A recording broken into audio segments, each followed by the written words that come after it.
们看这张图，这是三星堆出土的黄金面具，而金箔的厚度只有 0.2 毫米，也是距今4000多年历史的古蜀国非常逆天的技术。而这项技术除了古蜀国，当时世界上还有一个地方有，就是古埃及。因为古埃及它号称是黄金之国，黄金的储备非常的多。他们在做金箔的时候，先是把金块熔成金片，然后再把这个金片夹在2张牛皮中间，用锤子锤成薄薄的一片。这个技术当时属于是逆天的。但在我们的三星堆居然也发现了这种金箔，而且是升级版，难度要比古埃及的还要大。大家看这层金箔，它不仅薄，而且上面还雕刻出了图案。这个技术难度是非常大的，上面的图案也是一种古文字，到现在都没有破译。而三星堆的这种金箔，它除了镶嵌在面具上，还是用来包裹权杖，象征着权力。而要说起权杖，我们华夏文明一般是很少出现的，都是西亚和北非那边的埃及长老所用的。华夏文明象征权力用的是什么呢？是用鼎。所以说三星堆这个地方它很早就已经和其他文明古国有了贸易和文化上的交流。比如三星堆出土的非洲象的象牙，古埃及的蜻蜓眼，这都是最好的证据。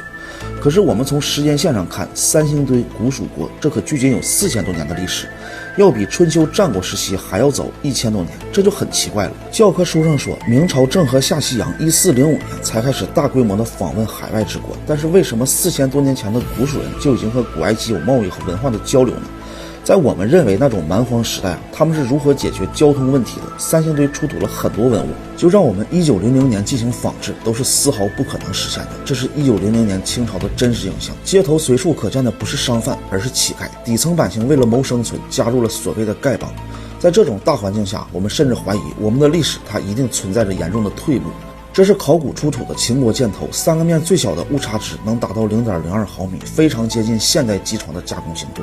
这是越王勾践剑，上面还有17种金属，在地下埋藏了2000多年，后来在荆州出土，依旧能削铁如泥，而我们今天的科技居然无法仿制。在近50年的考古仿佛在告诉我们一个事实：逆天的文物、超前的技术，它都集中在汉朝之前，比如说三星堆，比如春秋战国，比如秦朝，再比如汉初，还真没听说唐、宋、元、明、清古墓中出土了无法复制的文物。而导致我们历史退步的原因也只有一个：人性和国家制度。视频看完你就懂了。在中国5000年的历史中间存在着一次非常重要的转折点，就是春秋战国时期。在公元前500年到公元前300年，出现了很多大的思想家，分别提出了不同的治国理念和思想。可见这个时期思想还是极为开放的。孔子的儒家弘扬的仁义礼智信，墨子的墨家弘扬兼爱非攻尚贤非命，阴阳家提倡阴阳五行的规律，纵横家主张百合之术，道家一直都很神秘。我们平时认为老子的道是弘扬不争无为，遵从天道的规律，而自从马王堆汉墓在1971年出土，我们才看清道家的真相和这些一点关系都没有。而且道家在汉朝之前掌握着比肩现代的逆天技术和超前的文化，还隐藏着统治者长达2000多年剥削和压榨百姓的惊天秘密。为什么马王堆汉墓是道家的？因为墓主人是李苍，就是一位道家宗师，早年陪汉高祖打天下，后来被封为长沙国的丞相代侯。和李苍一起下葬的还有他的妻子辛追和他的儿子李希。辛追夫人的尸体刚被发现的时候，历经2000多年不腐不烂，如同刚睡着了一般，皮肤还有弹性，头发也呈黑亮色。现在网络上流传的这张照片是氧化后的结果。我们要知道，2000多年如果要用现在的技术来保存一具尸体，要不然就采用低温的冷冻技术，要不然就掏空内脏做成木乃伊，否则是很难完成的。而马王堆汉墓，它不仅尸体保存的好，在漆盒里发现的一碗藕汤，刚发现时藕片还在汤中晃动，可一张照片的功夫就化成了泥水。除了这些逆天的技术在汉墓中还出土了很多的帛书，总共12万多次。专家根据几年的时间整理编撰成7大本书，其中一本可以说和我们都息息相关，老子5000年，也就是《道德经》。而出土的《道德经》居然和我们平时所看的《道德经》内容完全不同。我们之前看的《道德经》不是老子的《道德经》，而是历代君王儒生写给百姓固化思想的毒瘤，这两者相差可达700多处。帛书版《道德经》出土的是德在前，道在后，德是人的修为，道是自然的规律。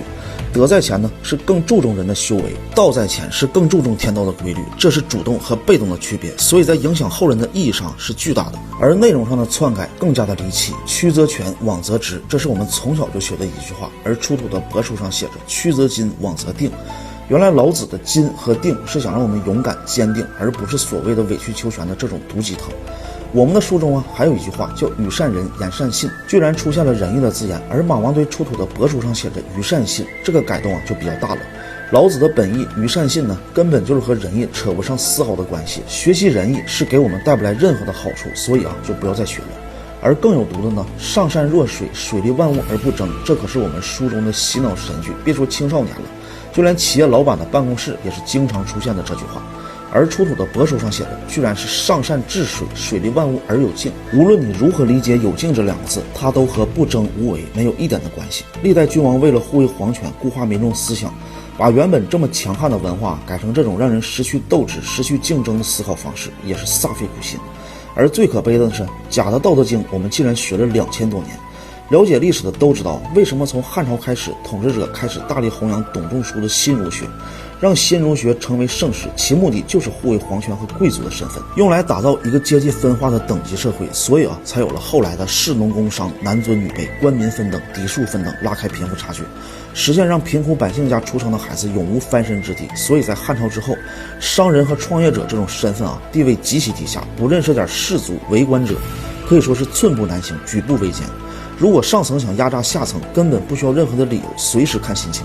而性别呢，也有贵贱之分，女性不仅要遵从3从4德，就连裹脚这种陋习，居然在历史中存在了1000多年，把女人的脚趾骨折断，还说什么3寸金莲，简直就是愚蠢之极。这是彻底的实现育民之术。儒家思想极为恶毒的一句话是：君子以固穷，贫穷也要安贫乐道。这是让出生普通家庭的孩子永远都不要想着翻身，祖孙3代，世世代代。反之，贵族呢，就永远都是贵族，无论你是否作为。这就是儒家文化所统治的历史。所以从历史时间线上看，汉武帝开始独尊儒术之后一切科技和发展都停滞不前。而汉朝之前，哪个草原民族敢欺负我们？无论是秦朝还是战国七雄，随便拿出一个都能吊打匈奴。而汉朝之后的历史，居然出现了五胡乱华，汉族几乎被除了战争也是饥荒不断，老百姓常年在温饱线上挣扎，而皇权贵族继续贪图享乐不作为。所以考古历史中发现的汉朝之前的文物和科技根本不需要什么外星来客，我们自己就能实现。而后来的历史出现了这么大的退步，就是有人动了我们的文化，统治者成功的实现了育民愚民。所以这本帛书版《道德经》建议所有人一定要多收藏几本，这才是我们这个民族真实的文化。不仅可以更新长久以来的固有思想，还能让家里的孩子直接接受强悍的文化，而不是为了弱民篡改的毒瘤。这本书我就放在购物车里了。